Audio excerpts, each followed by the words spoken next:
Really? Okay. Hi. So you can hear me? Yeah? Is that true?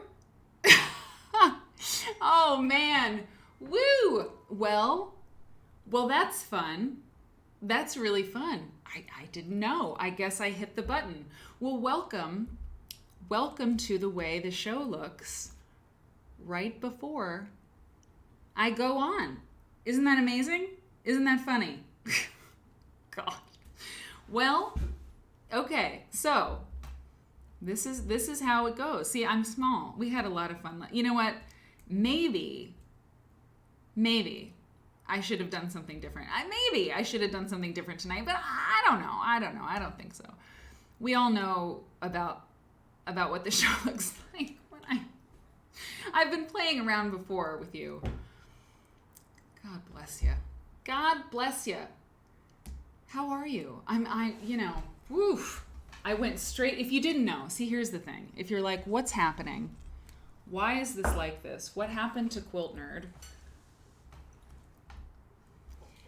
What happened is that I was just live with another thing, because the Quilt Folk Patchwork and Prose workshop started. I mean, it was the welcome party for the Patchwork and Prose Block of the Month program. So it's not backwards. The quilt is not backwards. The quilt is as it should be. And we're going to talk about it really soon. Oh, Lord. So anyway, so who was there? Were you all there? Some of you I know were there, and I hope the people who weren't, sorry, I'm just getting the things together that I was going to have before. I hope maybe the people who were there, the welcome party was free. It was not, it was kind of a join us and let's see what this is all about, just kind of get an idea of the program. And so there were a lot of people there.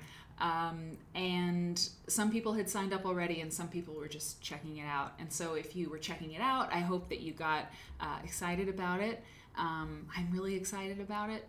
And I bought a glasses chain because I don't know, because I thought, I'm giving these, literary quilt not lessons, but presentations every month for a year, about 15 minutes of quilt book content.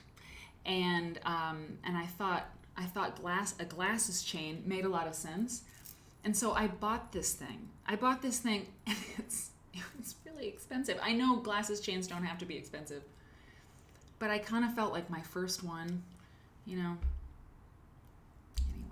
this is how it starts, You think, oh, a glasses chain would be fun. And then you're never without one. I have to, but another thing that's true is these aren't reading glasses. These are just my glasses.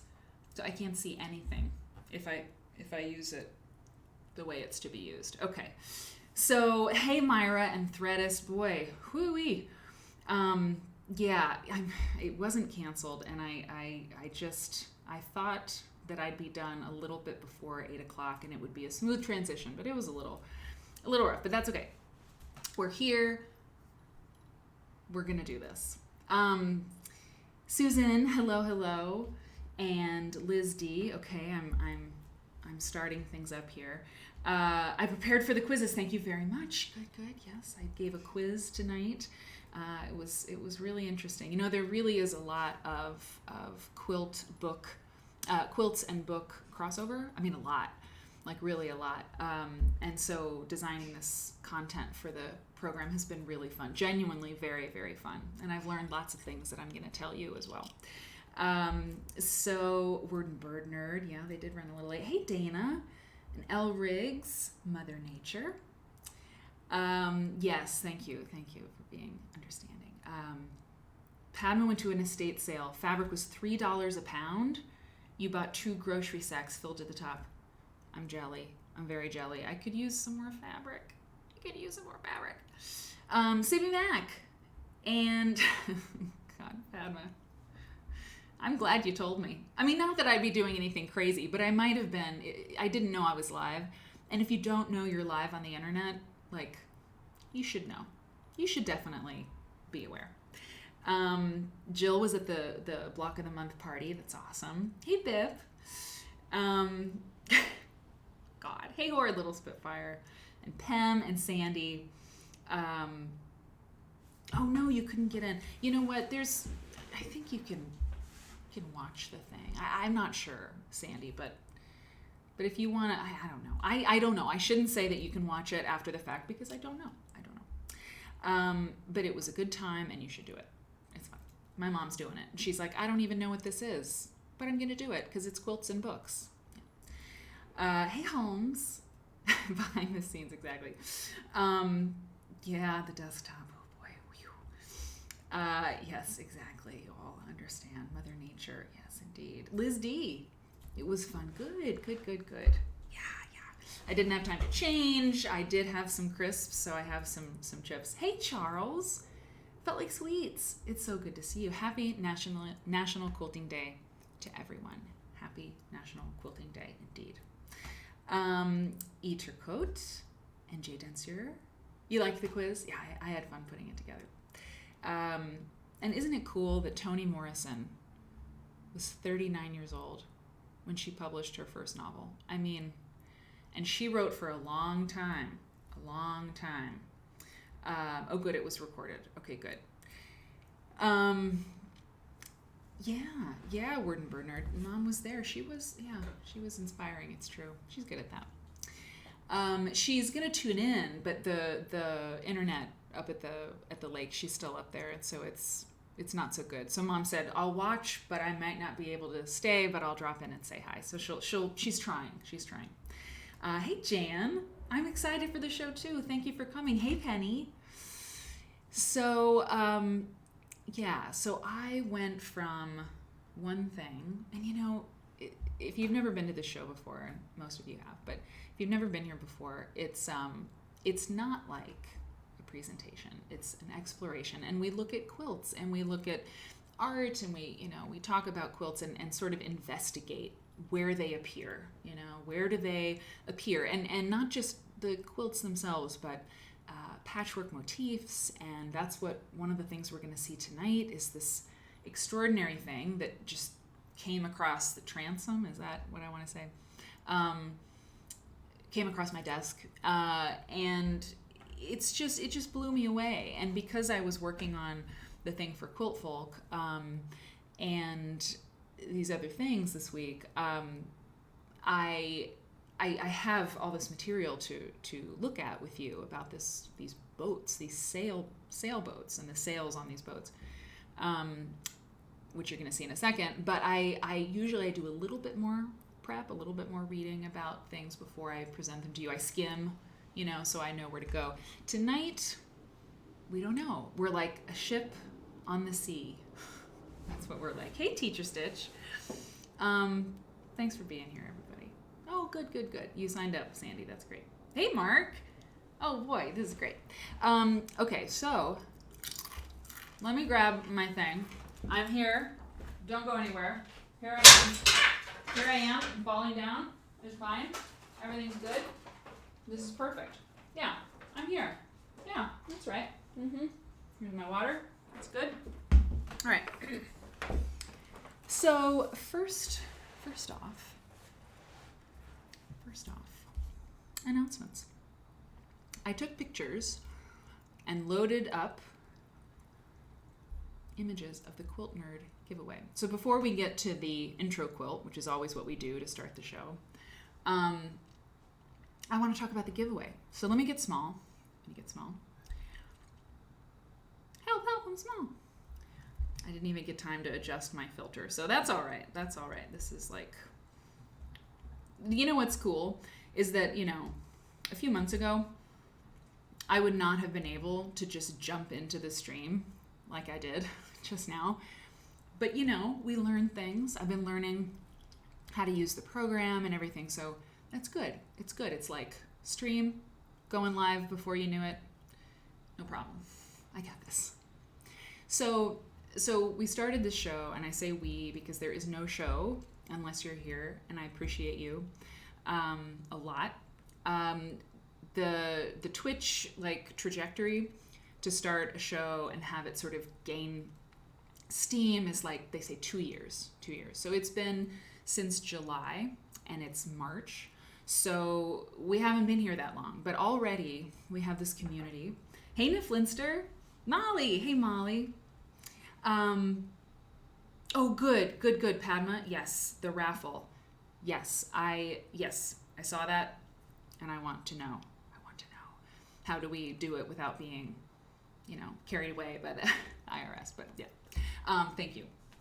So in a short amount of time, really, we've made this really cool community, and the subscriber number is, I'm really excited about it. When you subscribe to the show, which you can do for free if you're an Amazon Prime member, you get 1 free Twitch subscription every month, and so you can use that on this show. So really, you can subscribe to this show for free, which is very cool.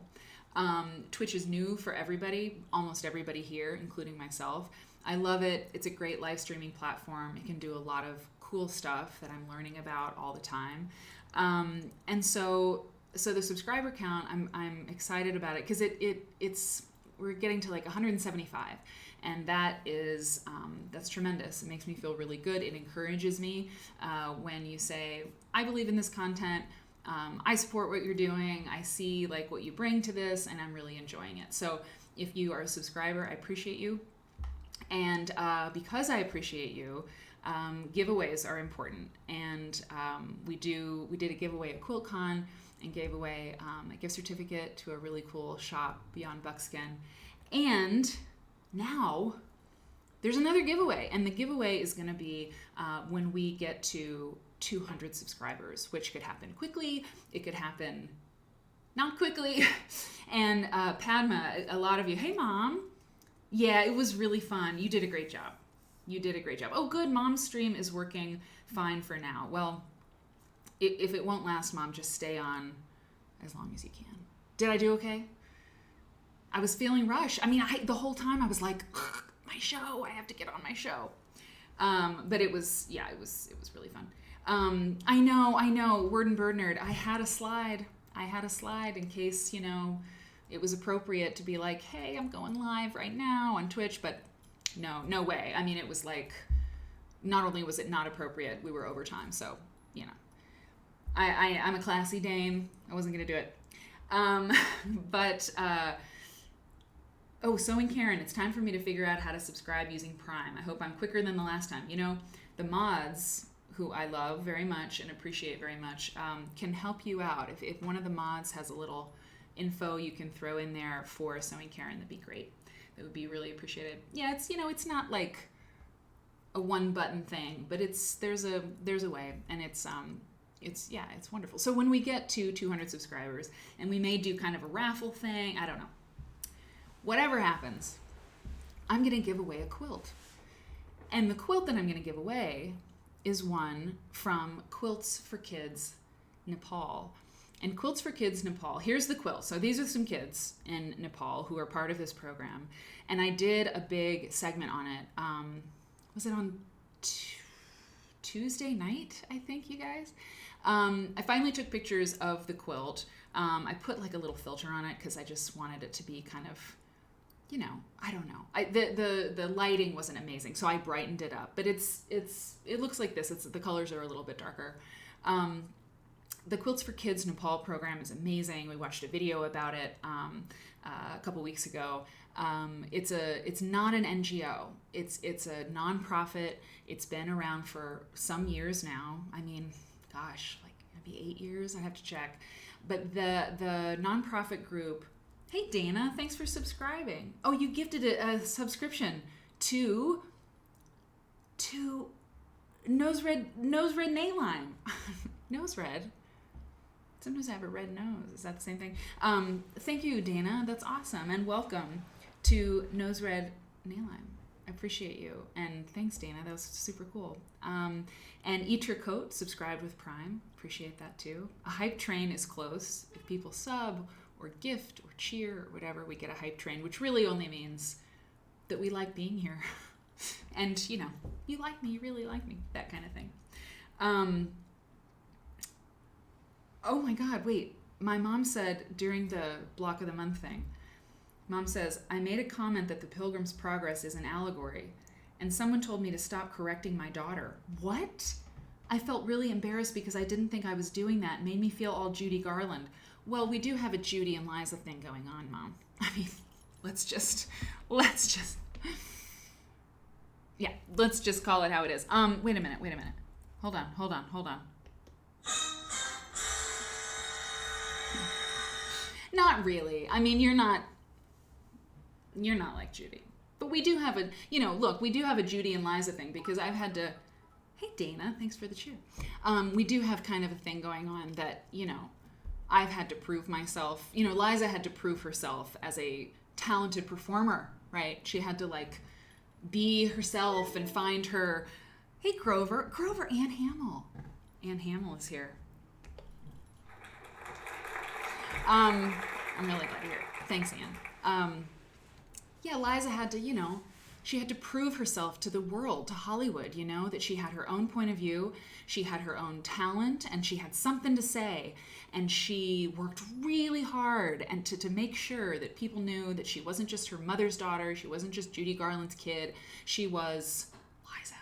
And if you watch Cabaret, I gotta say, it was more true when I was younger, but Liza Minnelli and I, we really look alike. It was really true when I was younger and my face was a little rounder, but oh my God, it's divine.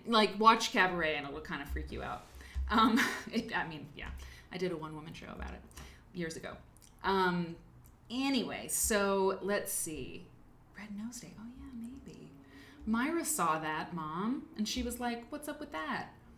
Interesting. Pem gifted a sub. That's so cool. Pem gifted the sub to Ann Hamill, the great editor Ann Hamill. That is very cool. Susan, I don't know if I said hi to you, but it's good to see you. Lillian is celebrating National Quilt Day by scrambling to get a baby quilt done. Well, okay. Well, that puts me back on... thanks, Charles. Thanks for subscribing. I appreciate you. That's great. Who knows? We might get to this giveaway before we know it. So speaking of baby quilts and giveaways, this is the quilt I'm going to give away. Quilts for Kids is this nonprofit, as I mentioned, and they train women in Nepal to make quilts. And they have amazing quilts for sale on their website. And if one of the mods could throw the website in there, you'll find it. It's Quilts for Kids Nepal, but they have a new website. The old one takes you to the new one, but you'll find it easily. It's different from Quilts for Kids here in the United States. It's not associated with Quilts for Kids here. It's a completely different thing. But I found this organization, I don't know, a couple years ago, and I was just transfixed with the quilts. I loved the way they looked. I loved the way the organization was run. They have these wonderful prairie points. An anonymous cheerer, thank you so much. I don't know who you are, but I appreciate you. These little prairie points on the edge of the quilt. This is tacked to my wall, so there are these hooks on the top of the quilt, or loops. Thanks, Myra. And you can hang the quilt on your wall. So this is the baby quilt size. I believe, what is the value of it? I think it's $190 or something. I bought it a long time ago. I bought one of the full-size quilts. All the money goes to the women, and it helps put kids into school in Nepal. And one of the, or helps the kids in Nepal to go to school, yeah. And one of the videos we watched last week or earlier in the week, they just celebrated a young girl went to college. She went off to college because of this program. And so, yeah, I want to give this away. I want to give it away to you. And it's a baby quilt. You can hang it on your wall. You can give it to a baby. You can do whatever you want with it. But I'm gonna give it to somebody, to a subscriber, because I really, really appreciate everybody and the time you take with me. This is the back. It's so gushy. It's so soft and fluffy, this quilt. It's really great. And I imagine a little kid would love, just like I love, to run their fingers across the edge of the quilt, because it's really, thanks Kelly, it's really tactile and nice to feel those little things under your hand. They kind of look like dinosaur fins too, in a way. So, yeah. So that's really fun. So when we get to 200 subscribers, anonymous cheer, you're like, wait, no, here, you know what you get? You get the Dusty Springfield. Oh yeah, that's right. So, by the way, the soundboard is it's like my favorite thing to do. I have to make sure that I don't overuse it. But I don't think that I can really overuse it. And I think I've told you before that when you're like a Twitch person, thanks, Pen. When you're a Twitch person, you goof off with all this gear, And Eric bought me that little soundboard. I mean, it can do other things, but I just like playing sounds on it, and the Dusty Springfield and this sound comes from the earliest days of this show when it was called Quilt Church. Whoa! Did we do a hype train? It was called Quilt Church, and it's so true. That's what this show is. I'm gonna hide the chat just for a second so people can see. Oh no, I don't need to. You don't need to see underneath the chat. It's just a quilt under this this card that you're seeing on your screen. Anyway, it was Quilt Church in the beginning because we come here, we have communion, we look at the stuff that we love. I love everybody's cheering. Thank you so much. It's like the most cheers we've ever had. That's great. I needed it, because I was like, Mom, did you notice? Did you see that I went live and I didn't know I was live? That's never happened. That's a first, actually, tonight. I hit the go live button and didn't know I was live. Good God. What if something had happened that was not good? Now, what would it be? I mean, I am what I am, but I curse a little bit on this show from time to time. I gotta be me. But if I had done, I don't know, anything that I wouldn't usually do on this show, it would live forever on the internet. I'm really glad someone told me right away. Anonymous cheer, I'm really glad you're here. I don't know if you got a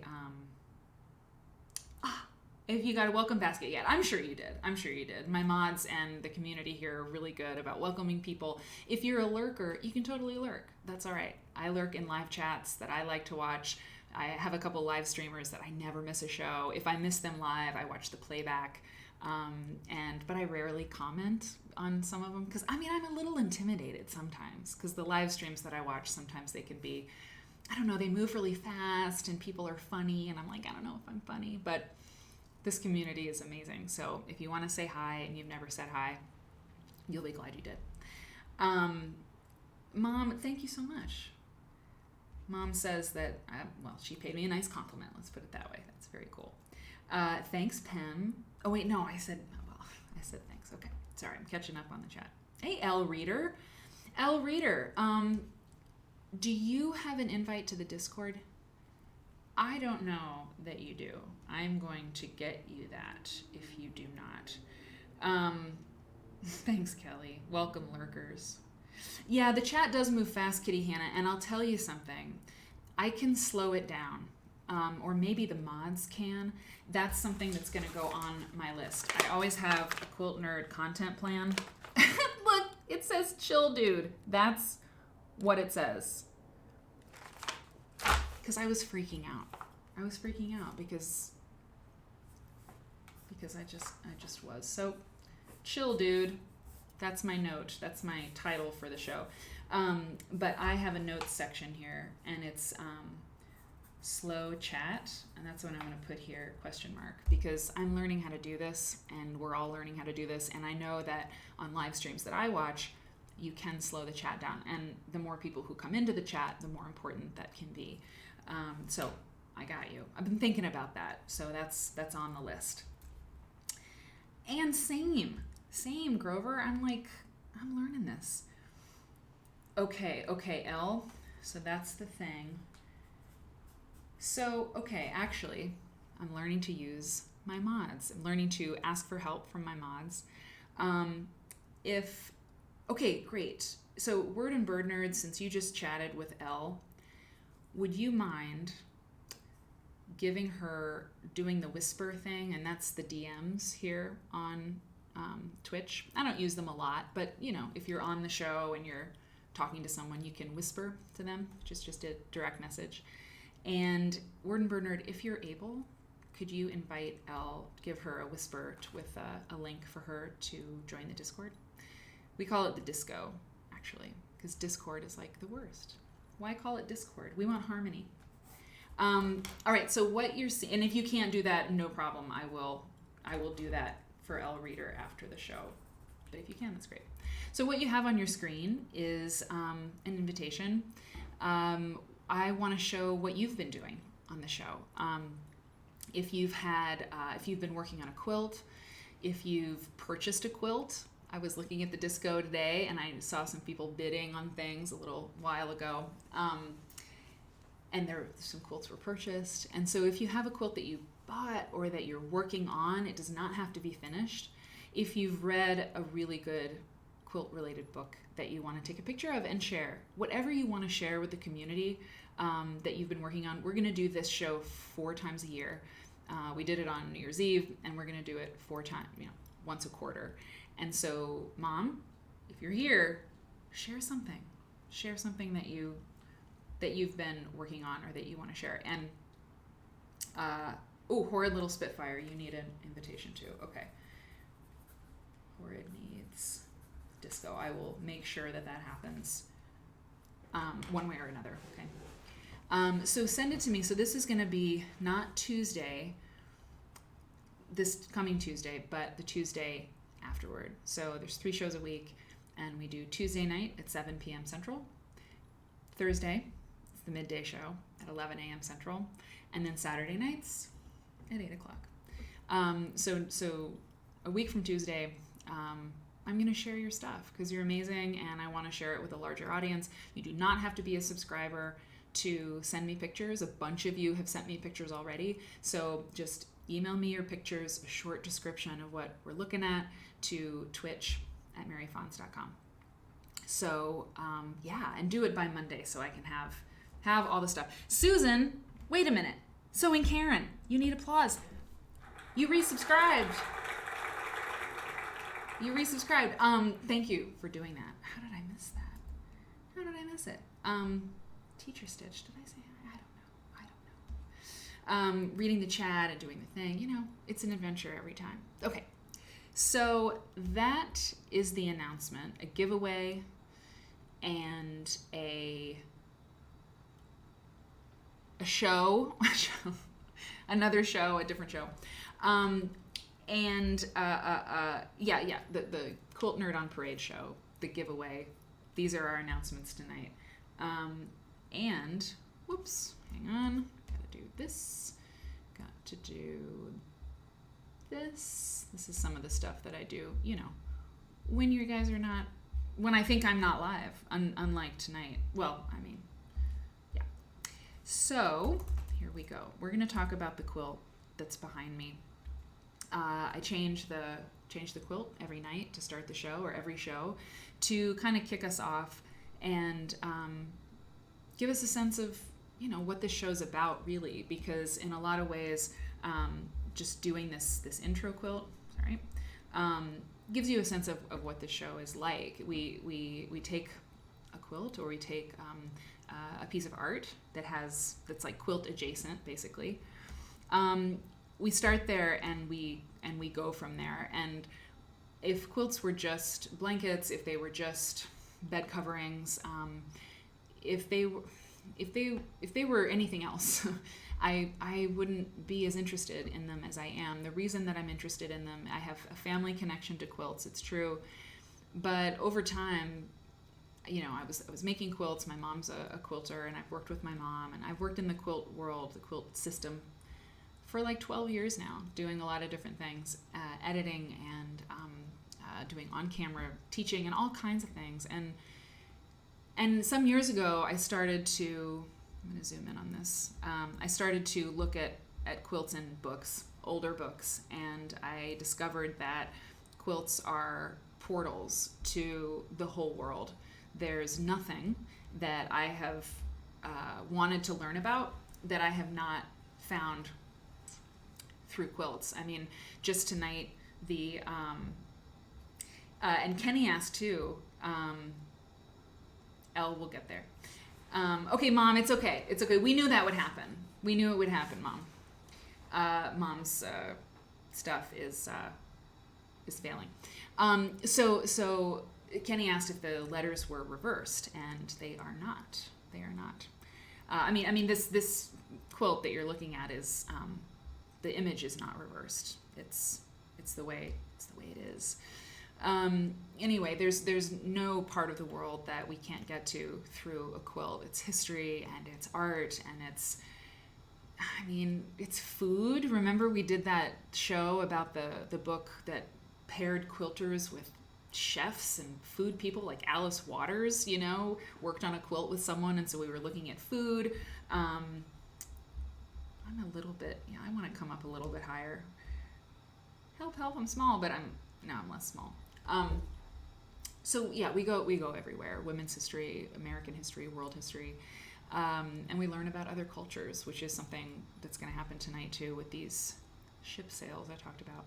So this quilt was made by Sarah Mary Taylor, and it's called the Words Quilt, and it was made between 1979 and 1983. And this is a teaser because I'm a big fan of Sarah Mary Taylor, and I actually have a piece of art by her. And it's okay if you read ahead, if you do a Google search for Sarah Mary Taylor, one of the things that you will find is that you can buy some of her sketches, and you still can. She passed away in 2000. I'll read to you about her, but I bought a sketch of hers. And so there's a lot of Sarah Mary Taylor that I want to show you. As I was putting things together today, I found this quilt on my desktop, and I was like, I have to use it. Sometimes they speak to me, these intro quilts. And so I went for it. Hey, Bonnie. The 70s. Yeah, the early 70s are hard for you to peg down. Yeah, and it's interesting. Well, we were talking about the early 70s on the other show earlier. But anyway, so I have a sketch of hers, and she made a lot of quilts. And let me just tell you about her. And I'll zoom in on this quilt as I do. So Sarah, this is from her Wikipedia page. Sarah Mary Taylor was born in 1916, and she passed away in 2000. She was an African-American quilt maker from Mississippi whose work attracted interest in the 1970s. She was born in Mississippi. She learned quilt making from her mother, Pearlie Posey, and some of the content that I want to bring you about Sarah Mary Taylor involves her mom, Pearlie, who also made remarkable quilts. She lived on plantations, Sarah Mary Taylor did, when she was young. She worked as a housekeeper, a field hand. Later in her life, she was forced to retire due to her failing health. Then she earned income through quilt making, and she used the skirts of dresses to create pieced quilts. And she garnered more interest in her applique quilts after Picolia Warner's quilts were the subject of a University of Mississippi academic paper. People were researching these different quilts, and she gained some attention. Okay, great. Thank you, mods. Thank you. So I think Elle is squared away. That's really good. Susan, your husband made fresh bread tonight? Hot tea and buttered bread for dessert. You know what? It's not okay. There was a bread, I really miss it in England. This rosemary potato sourdough. It was so good, Susan, that I bought a loaf of it and I brought it home to Eric. He was upstairs. I cut a slice of it. I put it in the toaster and I pulled it out and I put butter on it and I put it in my mouth and I made a sound, like I made this ugh. And I yelled. I've never done this before in my life, but I yelled to Eric. I was like, Eric, come down here, please. Come down here. And he came down a little concerned, and I put that bread, that toasted, warm, buttery potato rosemary bread in his mouth, and he was a changed man, just like me. Taylor and her mother, I'm going to zoom out again too. Taylor and her mother created quilt and pillow designs that employed red Vodun doll-like figures. Read about that. Taylor made numerous quilts that play on symbolic connotations and aesthetic qualities of the hand image.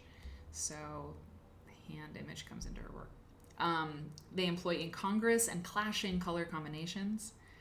And she was commissioned to make a hand quilt for the film The Color Purple. So we talked about Alice Walker tonight, and this is a connection, right? A little bit crazy. It always happens. Her quilts have been displayed all across the nation, and she married 5 times, and she had just one child who died before she preceded her in death. So there's just a lot of really interesting quilts by her, and you can see, I mean, the letters are reversed, and sometimes the letters are reversed, but not all of them. I mean, look at Mary, Mary up in the upper left-hand corner. There are, there are letters that are turned, the right way, and then there's letters that are turned opposite. The clashing colors is really interesting, and so this is coming out of Mississippi, and I don't know if I've talked about it here or not, but regional differences in quilts, it's a really interesting thing. When I was at Quilt Folk full time, people would ask a lot, like, are there regional differences in quilts? Because we traveled the country, and of course Quilt Folk still does travel the country, and we talk to quilt makers all over America, and it's like, do quilts change? Does the pattern, the style, are there regional differences, between quilts in Maine or quilts in, Alabama? Are there quilts in California that are different from quilts in Utah or whatnot? And there are differences to some extent, usually, and we've talked about this, like the time that you have to make a quilt, the materials you have to make a quilt, this is going to affect the kind of quilt you make. But I asked Mary Kay Waldvogel about this, to the great scholar Mary Kay Waldvogel, and she's like, And I have to do more reading about it. And there's a big book over there. It was a Smithsonian symposium. It's a long story, but it's What's So American About American Quilts, and they talk about regional differences. But Mary Kay Waldvogel was like, there's not that much, because, and the reason I bring this up is because this quilt is from Mississippi, and a lot of the quilts that I've seen, certainly by this artist and her mother too, they're very specific with this clashing color. I mean, in Alabama, I don't know. I mean, I didn't see as many letters. I don't see as many letters on quilts from like the, Boykin, Alabama region or whatever. But I've seen a number of quilts from Mississippi like this, not just from Sarah Mary Taylor. But anyway, so she said, Mary Kay said, there's like a certain fan quilting design, kind of a clamshell fan. We've seen it before, and I'll point it out the next time we look at it. But she said that's kind of Tennessee and Kentucky.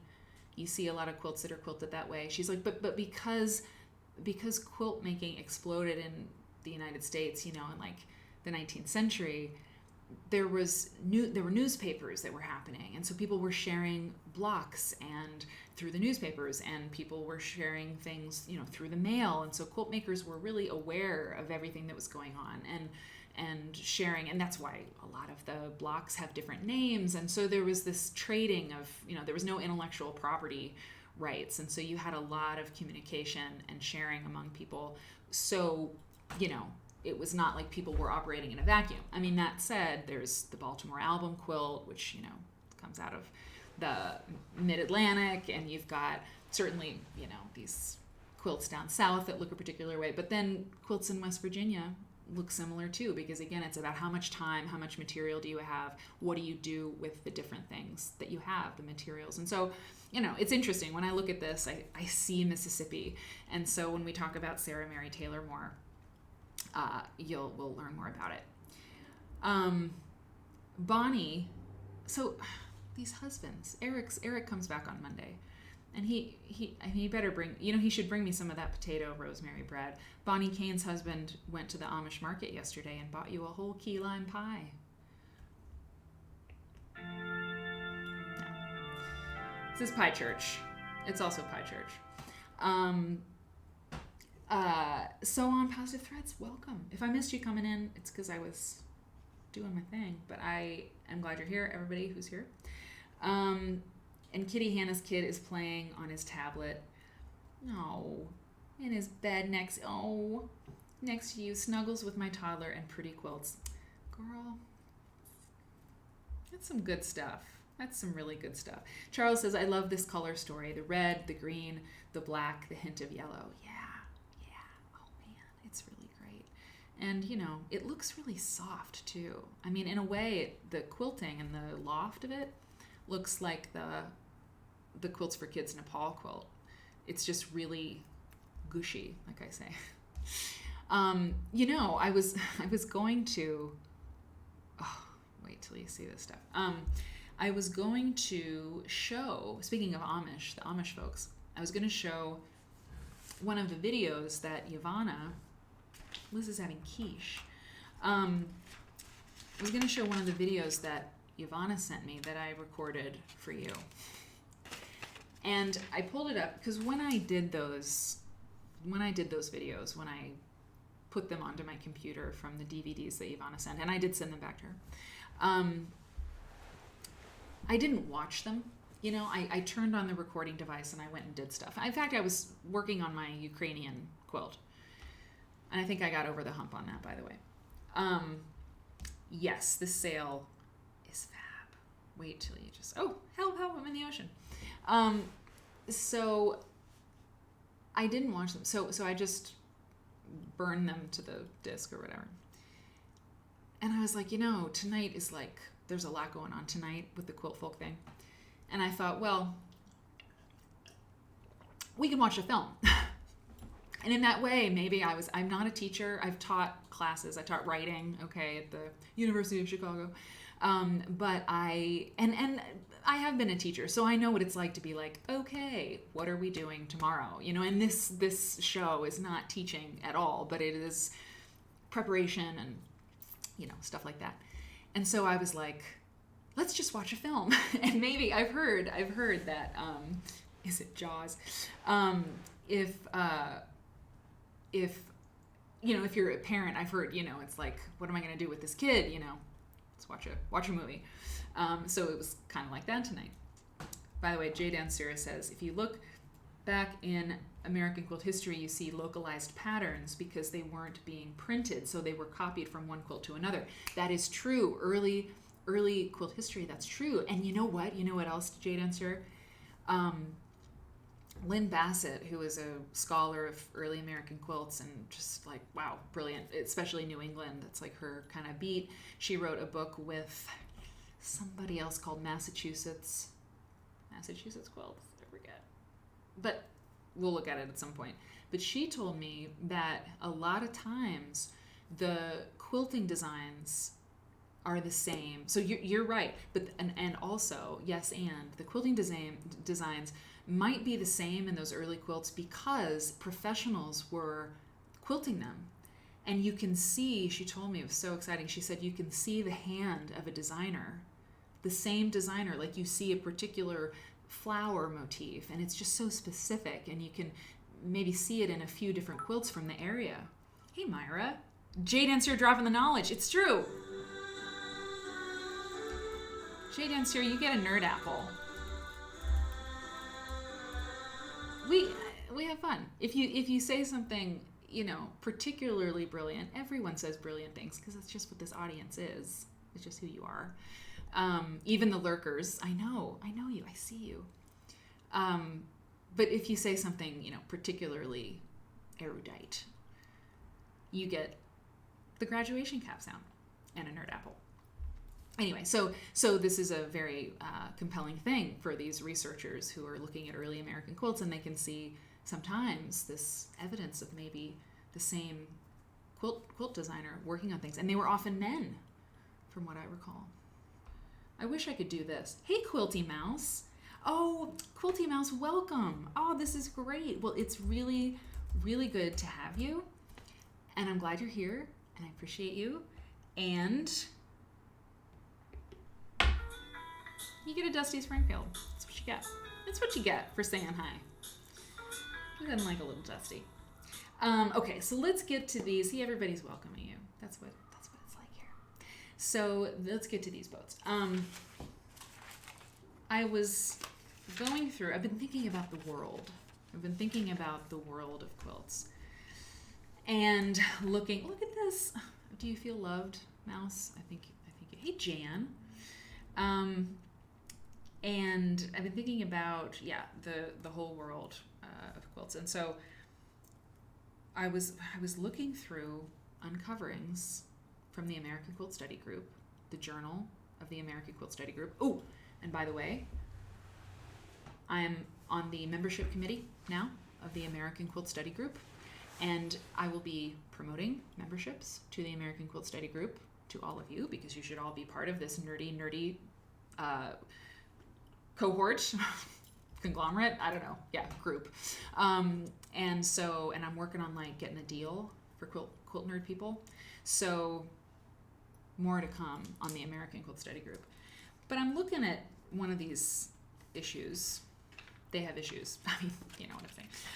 From 1990. And there's a paper. So this is the research papers every year. It's once a year. Susan Michael, Rachel Hayes. Interesting. Writing it down. And I'm looking through these. So it's the annual journal of the American Quilt Study Group. And these are papers, research papers. There's an editor of the journal, and they pick, it's all peer reviewed. It's, it's serious stuff. I feel like Molly Squared would have a lot of fun with that too, but so many of you would. Anyway, so every year since 1979, I think, there's been this journal. And so I'm flipping through, and I'm in 1990, like I said. And here's the title of this paper that I read. The Multicolor Geometric Pieced Sails of Mindanao and the Sulu Archipelago. The Multicolor Geometric Pieced Sails of Mindanao and the Sulu Archipelago. And that second word I'm saying is, the first name, Mindanao and the Sulu Archipelago. Wait, Myra, are you saying, you just said Michael Palin and Joanna Lumley? I mean,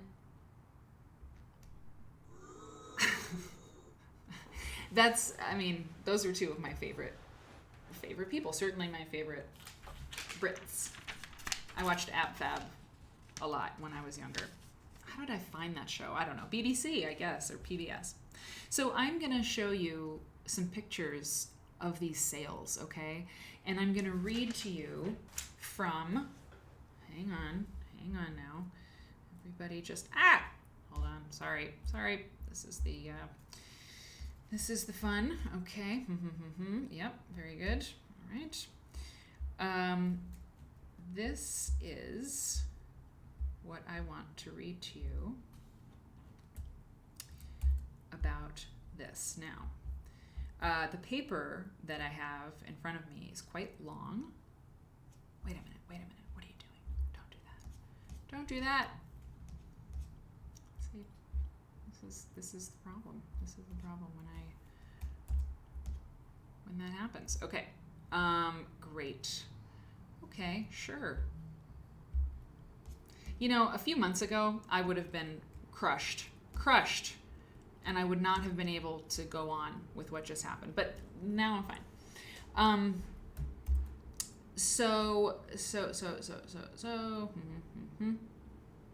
Okay. This is the abstract, or the It's the abstract, right? When it's the first chunk of scholarly paper, I think. Exactly. Joanna and Michael, they have travel documentaries. I didn't know that. Okay. Oh yeah, Comedy Central. That's probably where I found it. Okay, so Joyce P. Beeden wrote this paper, okay? Distinctive geometric sails of dyed cloth. Hang on. Are pieced by the Muslim people of Mindanao and the Sulu archipelago, the southernmost part of the Philippine Islands. The sails are used on double outrigger boats, which are called vintas, Vintas. And Joyce talks about what's to come in her piece. This article considers the subject in the following areas. 1, the nature of the sails. 2, the double outrigger boats. 3, commentary on the facts and the legends relating to the origin of these seafaring people and their designation as Moros. 4, the precedents for decorated sails. And 5, the associated Mindanao crafts and the influences in the modern world. So, I mean, really? Like, for real? And she goes on and says, my first introduction to the multicolor geometric sails came in 1942 with the February issue of National Geographic. By the way, this is a postcard.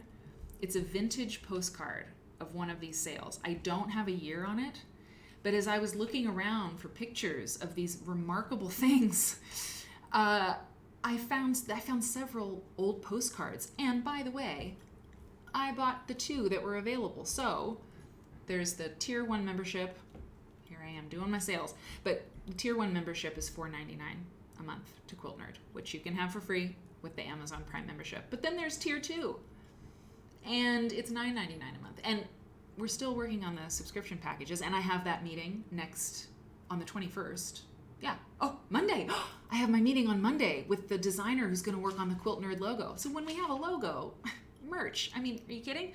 Look at this merch. This was from the Quilt Folk party. Look at this. Look, it says Quilt Folk on the pencil. See? There's merch. There's merch that is among us. Well, I mean, Quilt Folk isn't the only joint around here that can have a pencil. That's right. And it's a black wing pencil. It's like the best. You get this when you sign up for the thing. For the block of the month thing. And you get a notebook. Anyway, I'll show you in a minute. But when I get the logo, you're going to get a lot of stuff. But one of the things that you get with the $9.99 membership is a postcard from me, a vintage quilt postcard from me. I've sent them out. I just sent one to Australia. That's right. I sent one to Australia just recently, last week. So I bought 2 vintage postcards with these sails on them. Let's continue. So Joyce P. Beeden says, my first introduction to the multicolor geometric sails came in 1942 with the February issue of the National Geographic magazine. A photograph of a vinta and its sail made me feel like I was looking into the mind of another quilt piecer. In this one sail, I saw 4 triangle squares, as in our Ohio Star quilt pattern, separated by strips we would call sashing, bordered by equilateral triangles in a strip. Look at this. Look at this picture. Ah! It's just something pencil nerd. Indeed. So what kind, Kelly's asking, sorry, wait, let me go back to the chat. Hang on. I'm not getting into the chat tonight like I should be. Yes, the unique sails would help family members spot them coming home. Penny Catherine. I think that's true. We're going to learn. Maybe you know. Maybe I missed it. Okay, good. Yes, it would be beautiful to see in real life. Absolutely. So, yes. So they talk about what they're made of. Liz D says, can someone please make a quilt of this picture? Yeah, Yeah, someone please make a quilt of this picture. Let me do this, go in a little bit more. I mean, it's just like, it's so great. It's so great. I'll zoom out so we can see the whole thing. The pictures were a little bit small because this was a postcard too. This one, not available, but it's okay. You can take a screenshot and have it forever. All right. 3 bars, so Joyce says, 3 bars in the lower field set equidistant from each other were replaced by the same 4 square triangles. And Joyce, who, remember, was seeing this in 1942 in a National Geographic magazine, says, I never forgot the pieced sail, but I did not pursue the study of it until sometime in the 1970s, when I began my search for photographs of primitive sailboats, some of which I have used for quilting patterns. The relationship of the piecing for sails to our piecing for quilts intrigued me. I narrowed my field of study to pieced sails in 1988. So she's writing this paper. This was published in 1990, so she spent a couple years really looking at this stuff. And part of the thing with AQSG, you don't have to be a member to submit a paper, but I really want people to, we're so interested in this stuff. I've said it before, but you're so interested in nerdy stuff, and if you see something on this show or it makes you think about something else, I just encourage you to look into it and make notes, and who was it? Who's the wonderful writer? Somebody said, it was a writer, I'll think of who it was, said, I don't write anything, I just make notes. I just make notes all the time, just little notes as I'm thinking of things, or make notes. And by the time I go to write, I basically have the book. Of course, you have to structure it and things, but just make notes. Make notes about the sails that you see, right? Or that you are interested in. Maybe Joyce did that. And then all of a sudden, you've got like a research paper. And the thing is with AQSG is that hey, Dee Marie, yeah, I know. I saw that. I'll close the chat down if it's covering the sale too much. I'll totally do that. I mean, I won't close it down, but I'll hide it. But if you want to do a paper, AQSG will give you a mentor. They'll assign a mentor to you. Okay, I'm gonna hide the chat because it is blocking one of the things. This is a postcard that I purchased. That's right, postcard that I purchased. Vintage postcard that could go to you. Sign up for the membership. Yeah, and so you get paired with someone who will help you with your paper, and there's no charge, and they'll help you, and it's all just very exciting. Okay, so let's hear from Joyce too. Whoop. And the photographs of pieced sails, which I have collected, show the same geometric forms on sails as were in the 1942 photograph, but with fewer geometric forms per sail. Geometric arrangements in the sails include collectively 2 and 4 triangle squares, a square in a square, hanging diamonds, chevrons, and isosceles triangles set in a strip. The colors are clear, vivid, and bold. The brilliant colors are often combined with black and white. Typical color combinations include white, blue, tangerine, and green or pink, tangerine, green, yellow, and black. Now, I think it might have been Liz who was asking about what they're made from. Oh yeah, Kelly, I feel like this is something Anthony Bourdain would have really dug. Oh, Myra, yeah, that's great. Myra says, if you see something, say something. That's really good. That's really good. Trust no one except us. You can trust us. We're quilt nerds. What you see is what you get. We're nerdy about this stuff. Hey, thank you for coming in here. Trust no one. I hope that you'll stay and learn some stuff, because we learned some fun stuff. Somebody was asking about what they're made from, and so we have an answer. Let's see. Turno dresses, Kenny. Kenny knows what kinds of dresses these women are wearing. That's cool. Kenny. Kenny's no stranger to the graduation sound. Okay, so let's look at what these are made of. Look at that. I mean, they're just fabulous, aren't they? They're just fabulous. Okay, here's some more. And if you just joined us, we're talking about these sails that are made in the southernmost islands of the Philippines. And they're still made, and they're dyed cloth, and they look like quilts because, I mean, it's patchwork. It's patchwork. They look like quilts, which is to say quilts look like these sails, which is to say, Raleigh quilts in Pakistan, look like these sails. I mean, these motifs are just universal, right? Okay, back to Joyce and this paper that she wrote in 1990. Okay. Let me see. Okay, let me do this. While I don't like to have the chat off the screen, but D. Marie is most wise. We don't want to cover anything up. Okay. When I can, I shall. Sailcloth was hand woven from Rami, that's Ramie, abaca, or cotton in ancient times in the Philippines. Kelly was asking what they're made from. Okay, thanks, Liz. Okay, cotton and abaca, the major fibers, were woven commercially during the Spanish and American periods.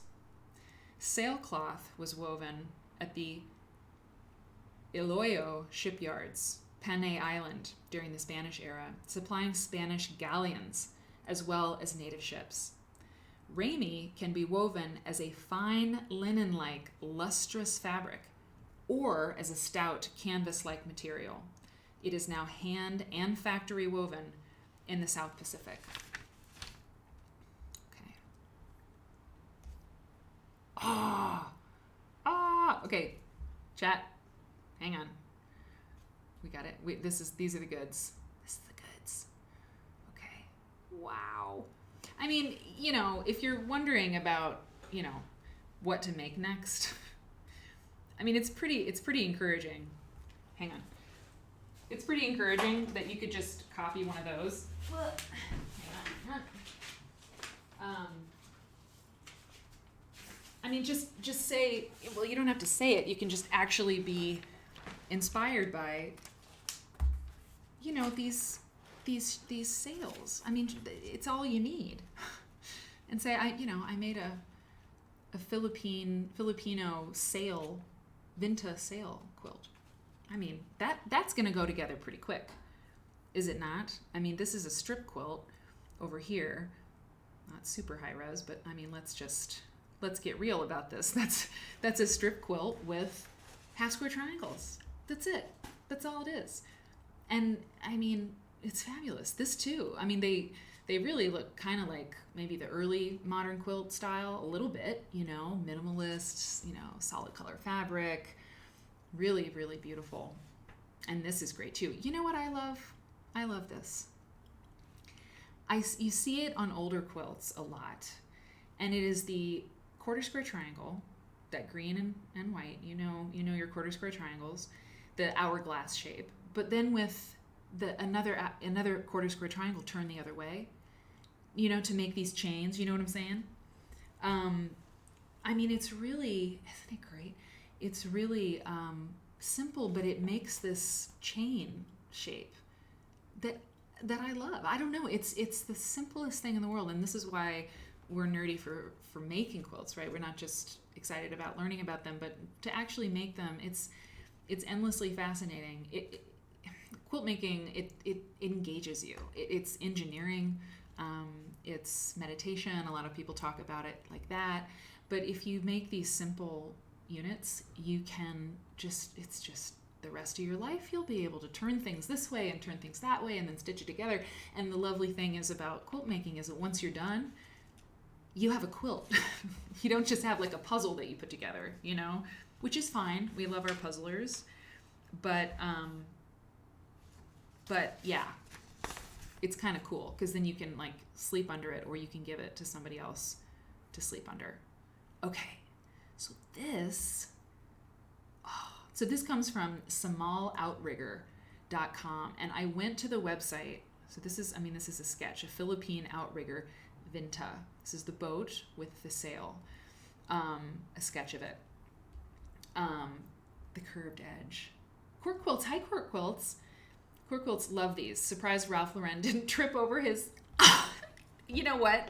Where's SJ Pepper to score those sales for some 80s appropriation shoot? Oh my God, that gets two of these. We'll never be free of Ralph. No. So I just thought this was this amazing schematic. And like I said, I went to his website or her website this is where I found this schematic, and I clicked around, and or maybe this was a blog. Yeah, this was a blog post. And so I went to samaloutrigger.com, and it was like super spammy, and Google was like, do not click on this website. So, it's older or whatnot, so I couldn't do too much more with it. But let me zoom in here and show you a little bit more of this while I read this to you. So this is an article from, hang on. Where is this article from? Hang on. So, Joyce's paper in Uncoverings is extraordinary. I'm switching to this. I'm going to have to get the attribution from my Google Chrome in just a minute. If I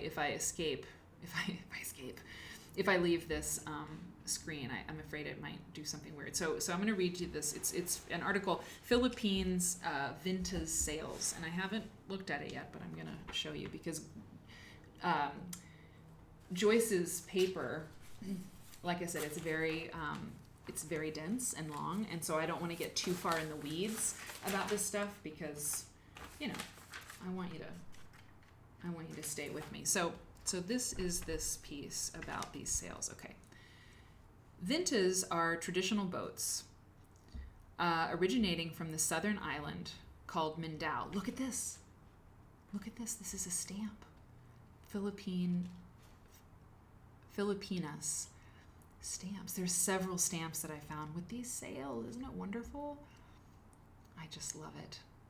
Does it 1978. I know. It's a quilt church moment. It's so beautiful. Okay. The southern island, so the vintas are the boats. Okay, so the vintas aren't the sails. So just make sure that you're getting that, because for a minute I was like, okay, cool, vinta sails, but no, the vintas are the boats. Traditional boats originating from the southern island. I'm going to put the chat back up. Hang on. Called Mindanao, in the Philippines. The Bajau and Moros of Sulu and Zamboanga created these boats. They're also called lepa-lepa or sakayan, and that's kind of like kayak. Interesting, sakayan. Look at the similarity here. The chat's got to catch up. Sakayan, and then you think kayak. I don't know. Interesting. They're also called, and were used since ancient times to transport people and goods to and from different islands. In those times, the Bajaus and people from Basilan and Tawi-Tawi used these boats as their homes. It was said that they seldom went to land, except for the task of burying their dead. This is also why they became known as great swimmers and people with great knowledge of the sea and oceans. The vintas are also used in regattas, which is maybe what we saw, those three together, right? Oh, stamps. Quirk, you're fine. You're absolutely fine. The regattas. So the vintas are also used in regattas. We saw those three ships together. Maybe that was what that was from. Regattas are a series of races between rowboats, such as the vintas. Okay, so let's get here.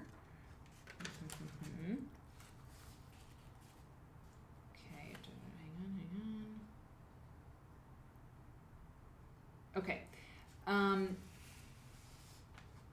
The colorful. Hang on. No. This page. It's quite all right. Quite all right. I'm completely unperturbed. Okay, no problem. Well, Joyce, help us out. Okay, here we go. There's another stamp, another stamp, and then a couple other images for you. Okay, hang on. All right. I've been on a live stream for, I think we saw this one, for a long time, for hours. Okay, so that's the last of it. I'm gonna put it in the chat, the link to the Uncoverings article from 1990, because the Quilt Index has uncoverings on the site, and you can read them. I'm going to go back to one of these wonderful. I think this is which one is my favorite? This is like, forget it. It's amazing. I think the, this one.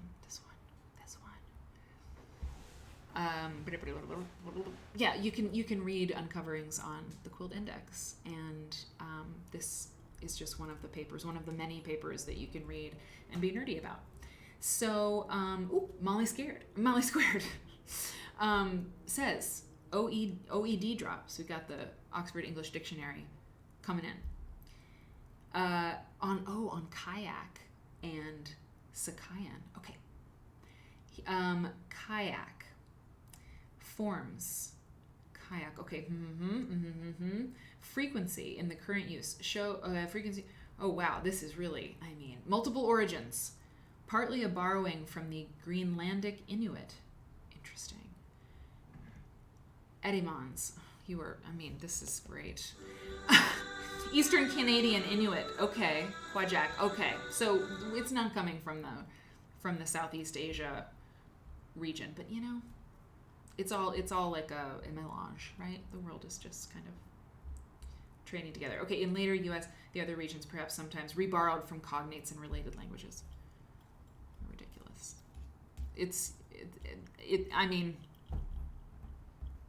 I feel like you should have a glasses chain also. and by the way, like, the glasses chain does make me feel kind of different. I feel kind of like, I don't know. I've never had one before, so it does sort of change me. I feel a little nerdier, I have to be honest. This glasses chain, it was on clearance, and it's like a brand. It's like, I don't know. It's silly, but I went to this website that I like to look at because things are expensive and ridiculous, and it was pretty cheap. So it's like, yeah, it was. I don't think it's frivolous. But it's a little bit frivolous. But I do like it. Okay, so now I am going to show you. This is what I've been kind of wanting to show you for a long time. It wasn't Neiman Marcus. It was Matches Fashion. Don't go there. It's kind of like conspicuous consumption kind of deal. Here's what I'm going to do. I'm going to read that comment from Quirk Quilts. Mary, this is invaluable. Don't think I'd ever know of this wonderful sale art if not for Quilt Nerd. You know what? Thank you very much. Neither would I. Maybe I would, but I am constantly searching for great content for everybody. I'm searching for all the reasons, that I study the stuff and making content and all those things, but not only do I look for things for the show, I just learn so much more in a very specific, intentional way, because I'm like, what are we going to do on the show this week? And so I'm going through my books, and I'm going through, articles in the internet and everything that you all show me. And, it's like, it's beautiful. So I'm glad that you said that. And I'm going to zoom out a little bit and tell you thank you as well. So we're going to take a really quick break because I jumped from one live stream to this one, and I need to get some water and freshen my crisps. And so don't go anywhere, because the quilt behind me, by the way, is a quilt that I have been trying to buy. That's right. For years, actually. There's a story about it It is maybe one of my favorite pieces of art I've ever seen in my life. And I'm going to tell you the story about it and the amazing woman who made this quilt and other quilts that are just they're going to blow you away. And you know what's interesting? I feel that the quilts that this woman makes look like water, you know, like refracted light on the water. And we just looked at boats and I didn't think about it till right now. So don't go anywhere. I'll be right back. Take a break, get some chips or crisps, and I will be RB. Okay, be right back.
The music stopped right away.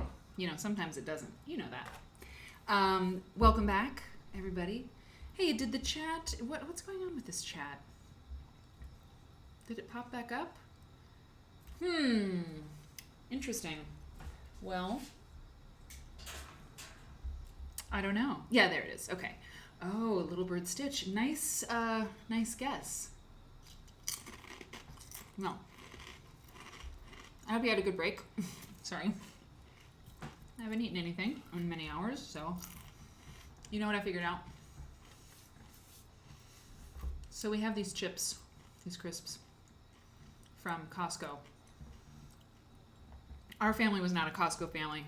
I had never been to Costco in my life until I came to Chicago. Eric's a Costco person. So at Costco, I don't know if you're a Costco person. Sorry, yeah, okay. I didn't get to do my light check before the show. It's fine. So they have these huge bags of they're called Cape Cod potato chips. Do you know these? I mean, I have one. I'm not going to go get it. But it's enormous. Yeah, Sam's Club. Yeah, exactly. Same thing. It's the same company, right? And thanks, Eater Coat.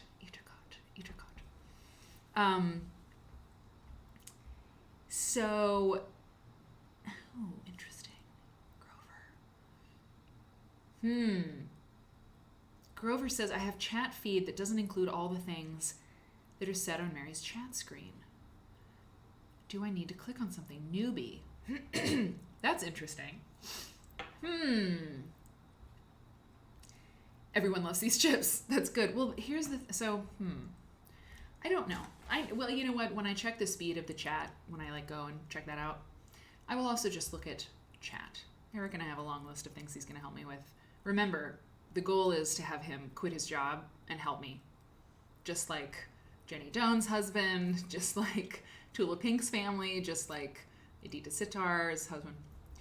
Anyway, so, but yeah, we'll look at chat. And because I wonder if, I don't want to make it a bigger feature on the screen because this, we don't want to lose anything that we're looking at, but I don't know. I'm so new at this, Grover. I mean, it's like I'm a newbie too. And there are just ways to really work the visuals on this show that are going to blow your mind. Think about a year from now. Oh, forget it. So thank you for hanging in there and figuring it out. And so okay, these chips. So the idea is that okay, BJ, okay, you got chips the other day. Yeah. The Cape Cod chips are the jam. So the Cape Cod chips, I love you people so much. The Cape Cod chips are like less fat and salt. Like they're like 40% less bad for you or whatever. And they're pretty good. I mean, I think what I'm learning here is that people know these crisps and people are influenced to eat crisps slash chips by watching the show. Because I always have chips. I did pour a glass of wine because it's been a long night, but we'll see. So, same principle. Okay, Sam's and Costco are different. So, the chat on screen is delayed a little bit. Okay, I got stuff to figure out. So, interesting lag time. Okay. Mary Rose. Thank you for subscribing. You're entered into the drawing for the quilt from Quilts for Kids Nepal. If you missed the top of the show, you have to Google Quilts for Kids Nepal.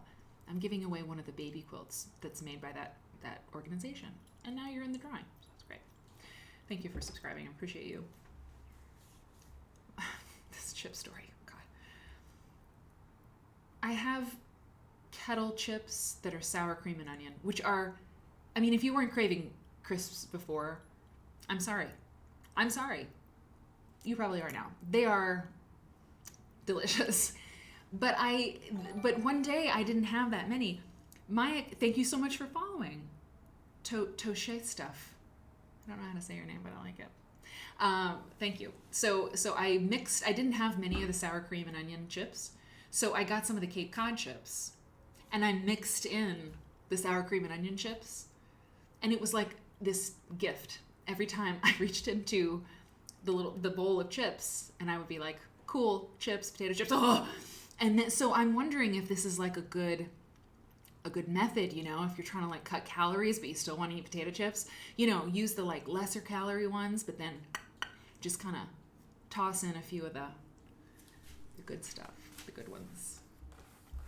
And I mean, honestly, I got to tell you, it was a great chip experience. Just saying, you get tips.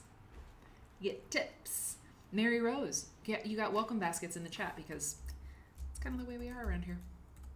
Welcome to the show. Let's talk about this quilt behind me in the second half of this program. Let me get small. Oh, I'm small. So I'm going to leave it small. I'm going to leave it just like this on your screen for a minute because I want you to see the whole thing. I swear, I could like get emotional. My mom did that on the show earlier, the Quilt Folk show, and I was like, oh God, we're so alike. She's like, oh, I get a little choked up, and I'm like, oh, what can I do? This is a quilt by Joy Saville, And this quilt is called Fragments of Time. And it was made in... Sorry, it was a great chip experience. We're having ideas for merch, you know, all the time, a running list for merch. It was a great chip experience. It's pretty good. Wasabi chips. Oh no! Oh no! God, bad when I see that. So, oh Liz, you virtuous woman. Okay, so it's called Fragments of Time, and it was made in 2012. And I love it. I feel like this quilt is perfect. And I'm going to read to you about Joy Saville. Joy Saville passed away. She passed away in 2020. And I don't know. You know what? I think I saw this quilt in a book. Or one of her quilts in a book. Yes, I remember now. My mom and I were doing... Now I'm going to zoom in so you can just see the glory of this. My mom and I were making a lecture. We were writing a lecture, the only one we've ever done together. It was called You Call That a Quilt, and we talked about these 4 genres of quilts: traditional, studio art, contemporary, and modern now. And I saw a quilt by Joy Saville, and I was like, oh my God. Because it looks like refracted light. I had just never seen anything like it, and I was transfixed by it. And let me show you another one, and then I'll come back to this one, okay? So this is her, like, oeuvre, okay? I'm gonna do this again. I'm gonna do it again, because we want to see these quilts unmolested, right? Court quilts, would it be considered a crazy quilt?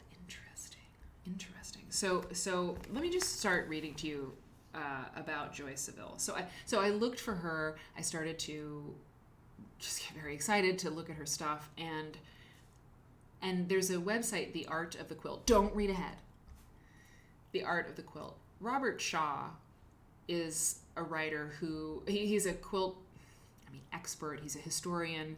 He ran, I don't know what his title was, but he was like the main dude at the Shelburne Museum in Vermont for a long time. We interviewed him for Quilt Folk magazine. He's a heavy hitter. I've got probably some of the major quilt books. We're going to talk about Bob Shaw. Okay, we're going to talk about Bob Shaw at some point, but like The Art of the Quilt, he wrote that. God, I can't remember but he's written significant books on quilts in America. Some of you will have some of his books on your shelf.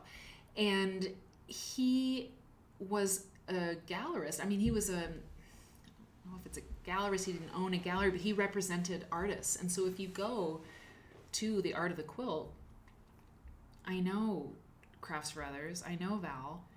It's just amazing. So Demented, hello. So Monet, Eat Your Heart Out. I love that. Yes. So he represented her. He had her quilts, some of her quilts for sale on The Art of the Quilt. Don't read ahead. You can. And so this is from that website, okay? Because Bob Shaw was representing Joy Saville. And I'll get back to the first quilt and my woe, my pain, okay? Yes, Little Bird Stitch, he wrote that huge coffee table book. He wrote a couple. We'll talk about him, and I'll give you an affiliate link to Abe Books. Yeah, okay. Oh, is this? This is a detail shot of that same quilt. Okay, so this is from Bob Shaw on Joy Saville, The Art of the Quilt, okay? And this was written before she passed away, so it's in the present tense, and I'm not going to, let's see what I can do with the tense, okay? Joy Saville was internationally recognized for her uniquely constructed, impressionistic, Monet. Who said that? Liz D. You get the sound. You get the graduation sound. Impressionistic pieced quilts, which are represented in the collections of the Museum of Arts and Design. Actually, let's zoom in here. Because some of you I know are wondering about construction. Yeah, me too.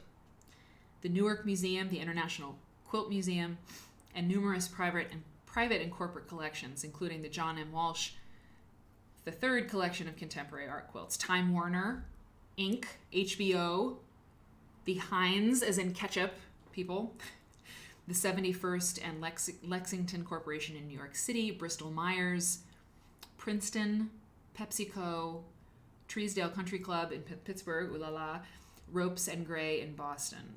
She created commission pieces for the Nassau Presbyterian Church and Princeton Jewish Center in Princeton, Johnson & Johnson, and many private collectors. Okay. Saville, I'm going to keep it as it is because I don't want to keep getting tripped up. So this was written before she passed away. All right, so this is a quote. Saville explains that for the past 30 years, the focus of her work has been color. Quote, that is where each work begins, with the choosing of color, something I have seen or experienced in nature, landscape, theater, art, etc. Something has prompted a need to capture the essence and to visually say so. From the time the colors are chosen, I begin to cut and piece. Cut and piece. Cut and piece. Each work having its own way of coming together and evolving. With the concept in mind, there seems to be an inherent characteristic and direction that unfolds during the process of combining the colors working with different fabrics. If I can see and feel this quality of rightness or essentialness at each stage of the construction process, I know I will be satisfied with the results, and I'm on the right track. It is a building process that involves me intellectually, physically, and spiritually. Being curious about the properties and possibilities of my materials and tools has led me,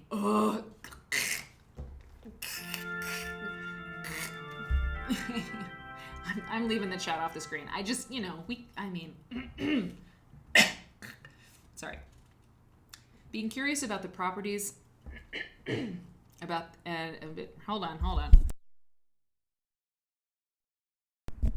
See, I'll turn off the mic for coughing, but not for chips. Let's continue. Being curious about the properties and possibilities of my materials and tools, Joy Saville says, has led me to develop a piecing process that is unconventional and unique. This process allows me to focus on color and form in the composition, instead of the usual repetition of pattern found in traditional piecework. Art critic Ed McCormick, managing editor of Gallery and Studio magazine, noted, quote, on encountering work as formally animated and coloristically subtle as Saville's, one is still sorely tempted to tout it as painterly, since the manner in which Saville employs myriad small, discrete shapes cut from colorful cotton, linen, and silk could be likened to how the Impressionists employed strokes of oil pigment placed next to each other rather than blended to invoke an optical sensation of light. Nor would it seem entirely inaccurate to compare Saville's sharp, cascading shards of color to those of the second-generation abstract expressionist painter Robert Goodenough, since both artists, in their different ways, update the structural vocabulary of Cubism, albeit unbound by that movement's literary references and muddy austerity.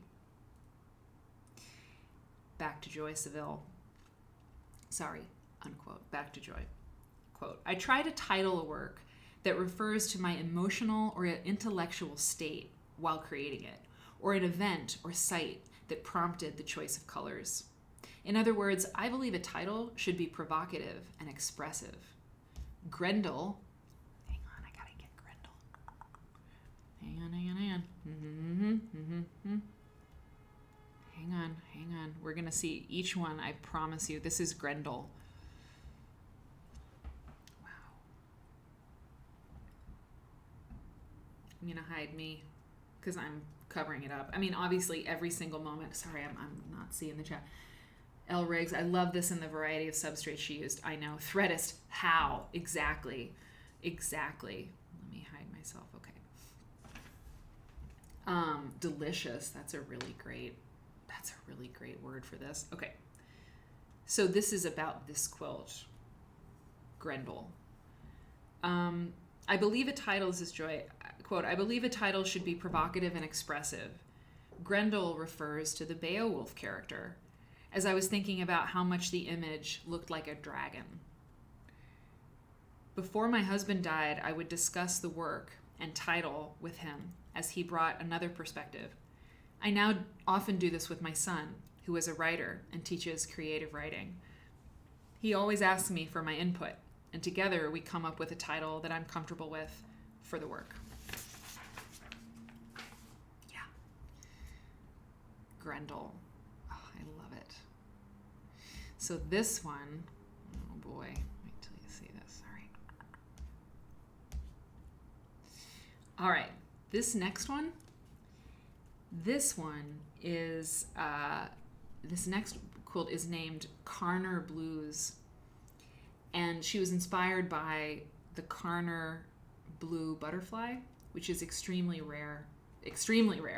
So I went and pulled down a picture of the Carner butterfly. There was one on the site, but it wasn't very good. So I went and looked at it. I mean, I was just looking at Carner blue butterflies for at least 5 minutes. It was like, oh my God. So that's what inspired this quilt. This is Carner Blues, 2012. Slow clap, I know, right? God, it's really, really good. It's really good, isn't it? They're chip-worthy, exactly. So there are other quilts. Evening Poppies refers to flowers in her backyard. Halfway Brook Morning. Now I'm just going to go through these. Okay, I'm going to go through them. I'm going to go through this one. Oh, look at this. Halfway Brook Morning. She made one of the quilts that you'll see after seeing photos of a friend who has a summer home in Nova Scotia. So nature and her life, and the thoughts that she has, and I mean, you can just get lost in these things. So now I'm going to read to you, this last thing here is from her obituary in 2020. Joy Louise Wagner Saville, 83, beloved wife, mother, grandmother, and friend, died Tuesday, March 10th, 2020, in Skillman, New Jersey. The cause was progressive supranuclear palsy. She was born in 1936 to the late Benjamin William Wagner and Jenny Louise Oldman Wagner in Nebraska. I just talked about Grace Snyder in Nebraska tonight. Anyway, though she trained as a nurse at Lincoln General Hospital in the 1950s, it was through fine art and textiles that she found her life's true expression, beginning through fine art and true expression beginning in the early 1970s. Look at this piecing. Joy produced a body of work comprising dozens. The name of this quilt, it's Event Horizon, and it was made in 2008. Joy produced a body of work comprising dozens of abstract expressionist textile artworks with roots in quilting and the patterns and techniques of seminal patchwork. Her art, we'll see another piece that's got to do with that. Her art was the subject of many solo and group exhibitions around the world, and pieces can be seen in the permanent collections at the International Quilt Museum, the American Craft Museum, the Newark Museum, and many other of those institutions that we talked about, right? Joy began creating textile art when she left nursing. She decided to not return to school to become a doctor. Let's look at this full piece again, because it's just ridiculous, this thing. This is a quilt. It's a quilt. Ah. As a young girl, Joy had watched her mother sew all of her children's clothes. Her mother used to make suits for Joy and Joy's sister. Joy made her first dress at 7.5. And in 1975, after attending a seminal patchwork workshop, Joy began sewing and piecing fabric together. This is Grendel. We saw this one. This is the back. So I wanted to show you this because you can see. Look at all of you. All you construction people. You see how it's turned under. on the canvas, so it's rolled. And what I'm thinking, oh,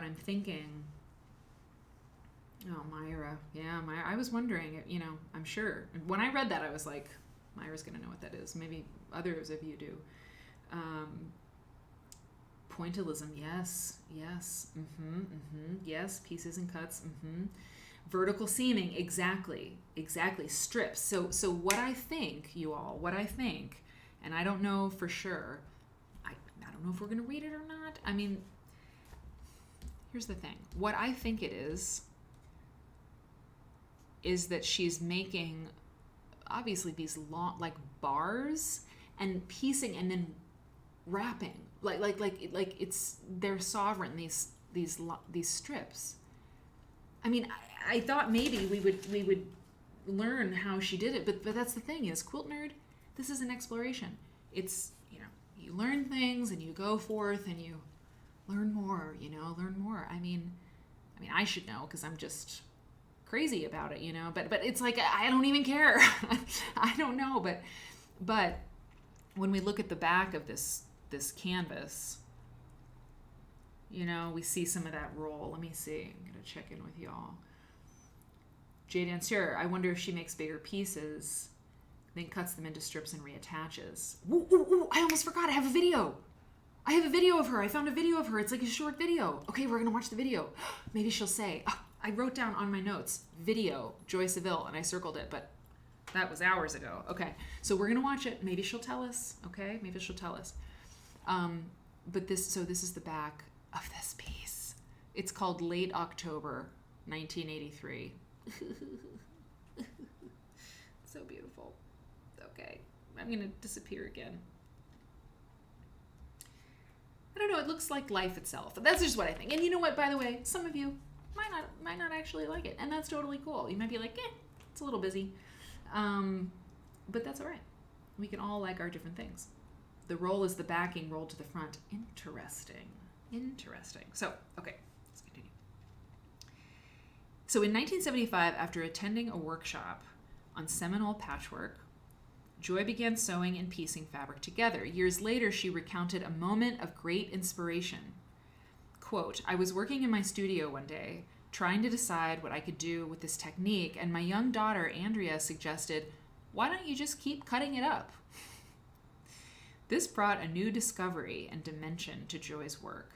She developed her own creative system of color and pattern, which became her trademark. Joy's work embodied her attempts, as noted in the book Contemporary Quilt Art by Kate Lenkowski, quote, to capture and convey abstractly and through color the sensations evoked by encounters with nature. The surfaces are from a multitude of tiny patches of silk, cotton, and linen that shimmer like brushstrokes in an impressionist painting, unquote. In 2013, she wrote that, quote, my work expresses feelings of connection, interaction, and recognition that happens in the moments when time stands still, moments that often occur when I'm focused on my work. I am centered, but very much aware, as if in meditation. The energy of this stillness encircles me. It is this contradiction between the quietness of the moment and my awareness of the change implied by the existence of the moment that fuels the creation of the work. She was the youngest of 5 children. She was married. She was a nurse. She graduated. Oh, look at this. Wow. This is a detail shot. Like stretching canvas on a stretcher. Exactly, Word and Bird Nerd. That's what I think. Is that it was stretch. I mean, oh God, I don't know. I hope the video will tell us. I hope it will. Yeah. I don't know. God. Okay. Just a few more here. And then I'll tell you. Oh yeah, wait a minute. Okay, so this one is called Evening Poppies, 2011. And this one is the one that I mentioned, refers to flowers in her backyard. Yeah, Kenny, what I find out is the binding, quote unquote, on the back is double sewn. That's unusual. Ooh, you guys are talking about this. Let's go back to that real quick. So the binding Look at the fabrics that she's using. I mean, it's silk, and then it's linen, and then, I mean, the whole thing to me looks like it's silk. Every single picture that I look at looks like it's just shimmering. But I mean, I've never seen one in person, which is really sad, because the Quilt Museum has several of her works, but they don't have the one that I want. Okay, so anyway, so let me show you this one. This is Evening Poppies, okay? It just shimmers. And then this one is ridiculous. Opus in Red, 1998. Opus in Red. I need a chip. That was good. So this picture isn't as high res as the others, but I think you can see. Yes, created to be on frames. Yes, how big are they? You know what? That is so lame. I've been really good, because you know what, when I first started doing this show, I mean, you could see if you, oh, I'm wearing red. You can see in my like earlier folders, I didn't have measurements on the file names, because like I pull this stuff down and then I like the one up here, Joy Saville _ Opus in Red _ 1998, because I want to know what I want to be able to tell you. And usually lately I've been really good about putting the dimensions if I know them. I was under the gun. I didn't do it. But once I'm playing the video for you, I will get on the internet and I will check and see. I mean, they're wall pieces, they're not like, let me hide myself again. Maybe I'm going to do the show without being on camera. Some live streamers do that, it's like a podcast. Yeah, I mean, they're, 60 by 80 is a lap size quilt. I'm not sure, around there. They're not like 90 by 100, they're not like Jan Meyer's Newberry quilts that can sometimes be just huge, huge. I think there's one more. Sorry. One more. Oh no, this is the back. Ooh. I knew there was another picture of the back. Okay, construction people. So this is what you're looking at here. Lava. It does seem like lava, Myra. 1000% it does. Okay. So I'm going to leave. It's, you know what? What am I going to play? I don't know. Little dusty for the folks who really care about the construction part, and who really want to know about that. I think it's just so neat. You people are really neat. So let me zoom in here. So this is the back of late October, which was made in 1983. I don't know if this is going to give you any more information. Yeah, Padma, totally. Yeah. So many of you are just totally like nerdy for that. Maybe there's like a spin-off show, Quilt Construction Nerd. Whoever wants to host it could wear a little construction hat. I can't host it. Somebody else got to host it. That's what I hope happens with this show. Spin-offs. So, yeah. I mean, I don't know if we learn anything else with this. Probably not. But we definitely see that it's a canvas. Pretty interesting. Staples. Was it Staples? Yeah, it was Staples. Mm-hmm. Oh, I really want to watch this video to see if she talks about it. Ugh. Okay, so I think I've got one more, and then I want to talk about how I tried to buy this thing. Okay, so yes, this one. This is called Spring Moss, and it was made in 2011. Watch, it's going to like approach us. Oh.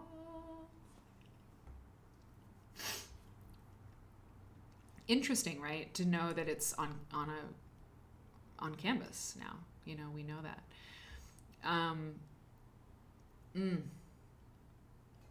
let's all tear this down. I hope she can tell us her method. Yeah, exactly. Yes, how it's made, quilt edition. That's a really good idea. That is a really good idea, actually. How it's made. Ooh, you know what? Liz D, that's a really good idea. Or, I mean, what if there's like a series, like a limited series, how it's made on Quilt Nerd? But I mean, if you know what you could do? You could take like you could do like a 6-episode series, and you could get a quilt like this, a Joy Saville quilt. You could get like a, antique, crazy, something, not a crazy quilt, but you could do that too. And then, go through and figure out, sort of reverse engineer a bunch of quilts, how it's made. Boom. Mini-series, limited series, done. Okay, Fragments in Time, Dee Marie. So this is, I think, Kitty Hannah, I think they are all on canvas. Kenny, okay, hang on now. Everybody stop. Kenny, maybe I'll do one day a week on my stream about technical quilting. Hang on. What I would like to see is at least 20% of you starting a Twitch channel. Oh, I'm serious. Please start a Twitch channel. And because, you know what I told you? Live streaming is the future. Recorded content, of course, it's fine. But live streaming, more and more people are going to do it. Instagram is becoming like Facebook. Anyway, enough of that. We talked about that last time. Let's go back to Fragments of Time. Fragments of Time. So this quilt that I want. So I saw this quilt. Here's why I like it. I mean, obviously, it's brilliant. But first of all, let's just get this out of the way. It's $8,000. Now, I have never in my life spent anything close to $8,000 on anything. Well, except this apartment. I mean, but I have a mortgage. But I mean, are you kidding me? Like, I don't know. You don't know my life. Like, I don't have that kind of money. I don't have art collector money. Like, who does that? Maybe some of you, I don't know. But, and if you do, amazing, okay? But when I saw this quilt, I was like, or this work, I was like, you know how sometimes you see something? The best way I can describe it is you're like, I recognize that. You're like, oh, I recognize that piece.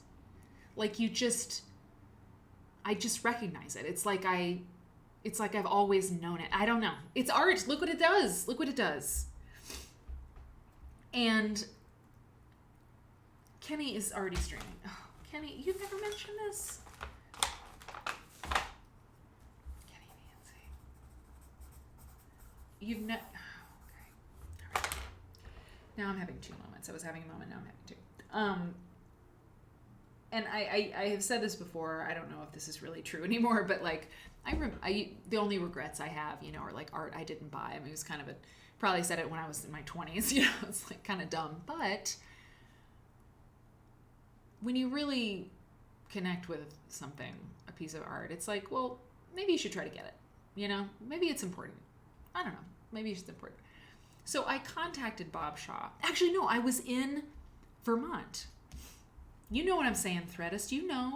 Fragments of Time. It's called Fragments of Time. And so I was in Vermont, and I'm like, Bob Shaw, guess what? I want to buy that. I was like, well, I'll have to pay. I don't know what I was going to do. I actually didn't have a plan. But I was like, I am going to figure out a way to buy it. Can you please help me with that? Because it's on your website and you represent Joy Saville. And I learned at that time, so Joy passed away in 2020. And I think it was 2018.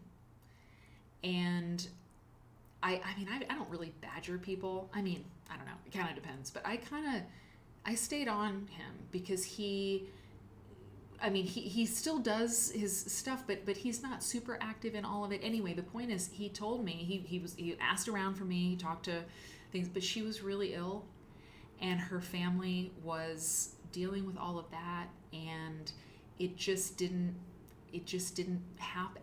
And every once in a while, I email Bob, and I'm like, well, any chance? I don't, I've probably talked to him 3 times about it. 3 times. But so far, no. And so, and I think, I don't know. I think I didn't ask for like her family's email address.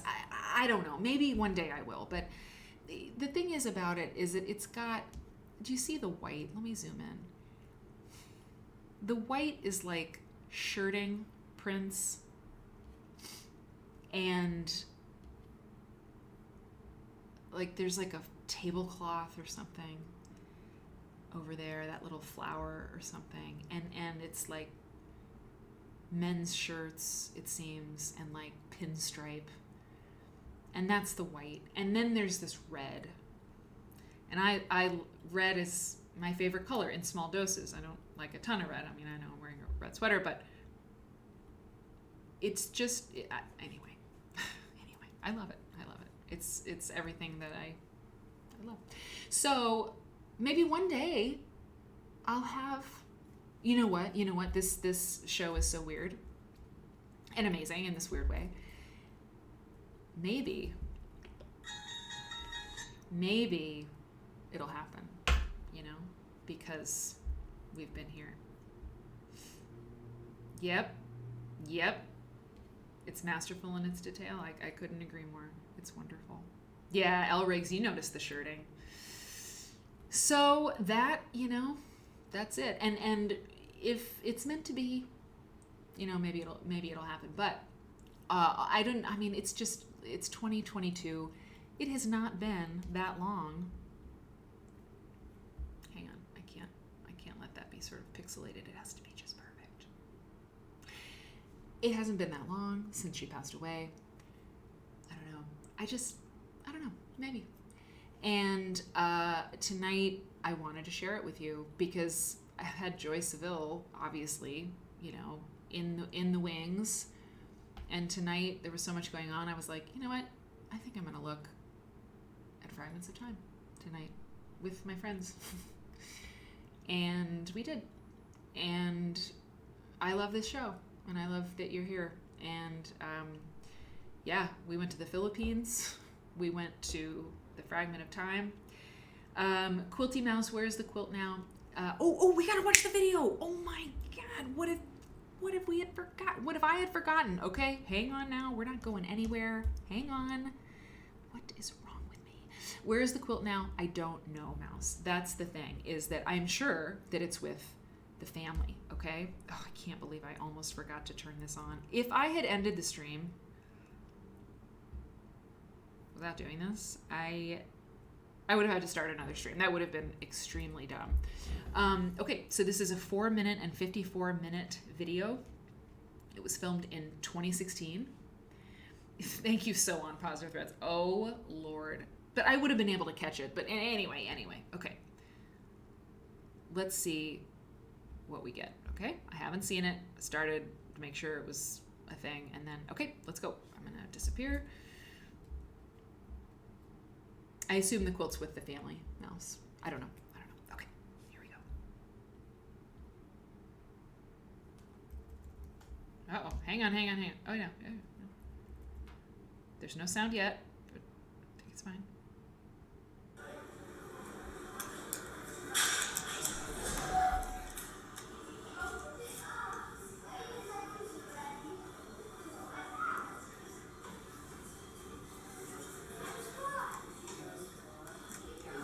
Okay, so you can see the size, right? You can see the size. All right. Wow, I've never seen that yellow one on the left.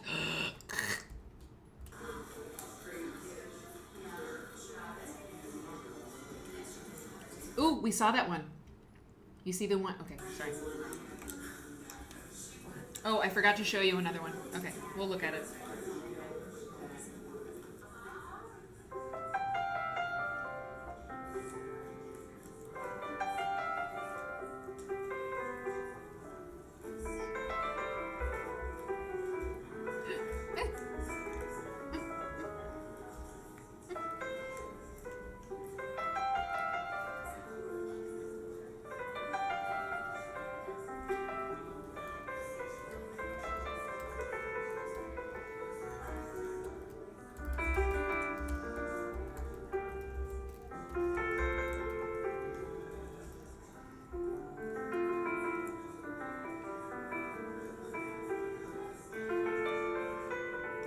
We saw that one.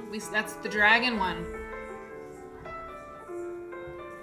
Ooh, look at the edges, you guys. Look at the edges now. Now they all looked quite, hang on. They all looked quite squared off, right? But they're not. I mean, that's that, look at the bottom edge. Really interesting.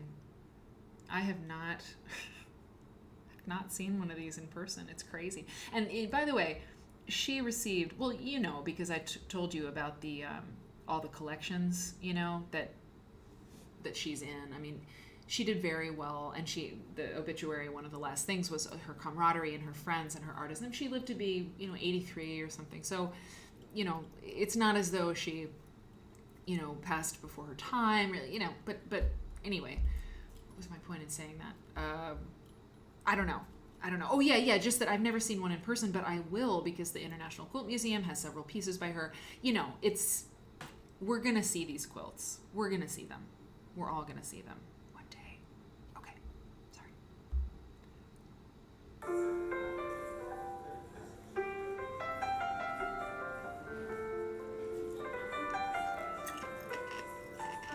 Ah! Ah!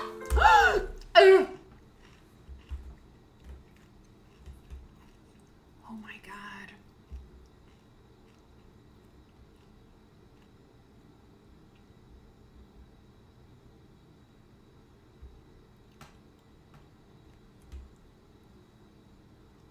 Wow. There it is. There it is. Oh.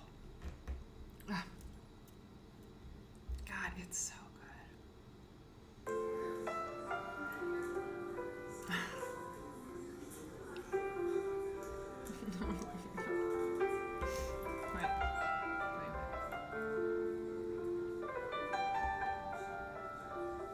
Oh, wow.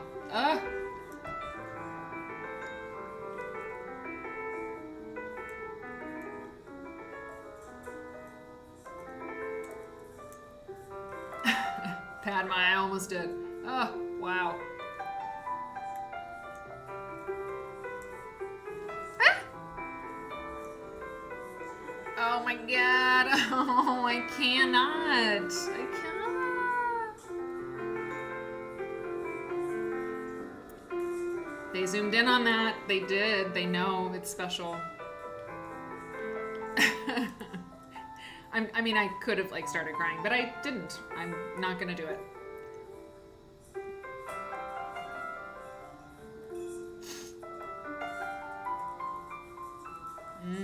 Wow. Wow.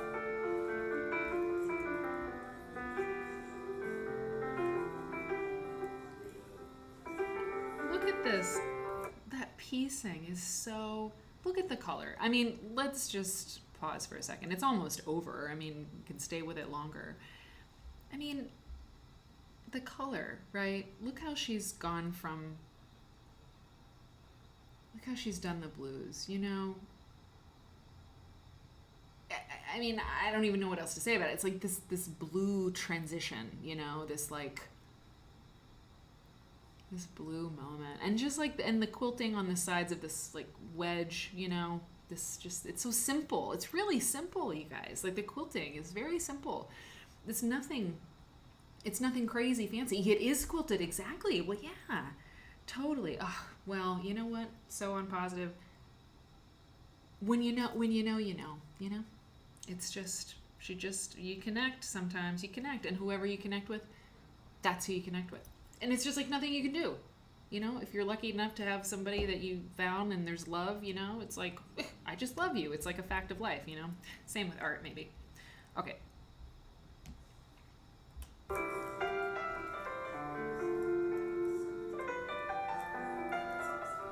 Yes, yep, it does, Padma. Oh, wow, what? You guys, I have not seen, I've not seen this. That's amazing. I'm going to write down the name of this gallery too. NoHo, M55. Yeah, okay. I feel like a bad fan because I didn't watch this before. But that's Quilt Nerd for you. Interesting. An earlier work, perhaps? I don't know. Yep.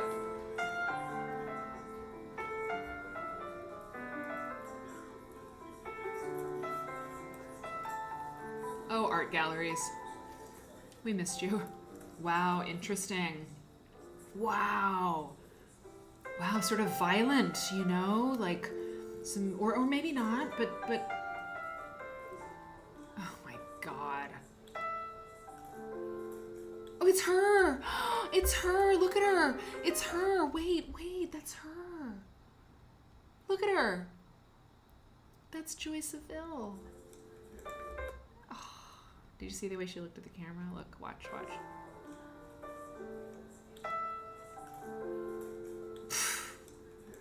God. Can you imagine being like, I made this stuff?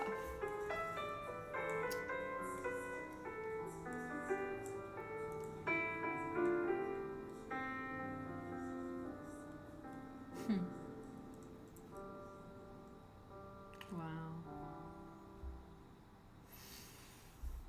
Whew.